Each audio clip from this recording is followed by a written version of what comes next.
बस जो लोग अल्लाह पर ईमान लाए और उसके दीन की रस्सी को मजबूत पकड़े रहे, उनको वो अपनी रहमत और फजल की बहिश्तों में दाखिल करेगा और अपनी तरफ पहुंचने का सीधा रास्ता दिखाएगा। ए पैगंबर, लोग तुमसे कलाला के बारे में हुक्म दरियाफ्त करते हैं।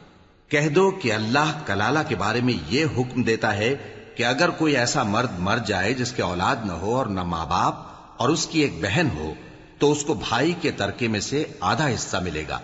और अगर बहन मर जाए और उसके औलाद न हो तो उसके तमाम माल का वारिस भाई होगा। और अगर मरने वाले भाई की 2 बहनें हों तो दोनों को भाई के तरके में से 2/3, और अगर भाई और बहन यानी मर्द और औरतें मिले जुले वारिस हों तो मर्द का हिस्सा 2 औरतों के हिस्से के बराबर है। ये अहकाम अल्लाह तुमसे इसलिए बयान फरमाता है कि भटकते न फिरो,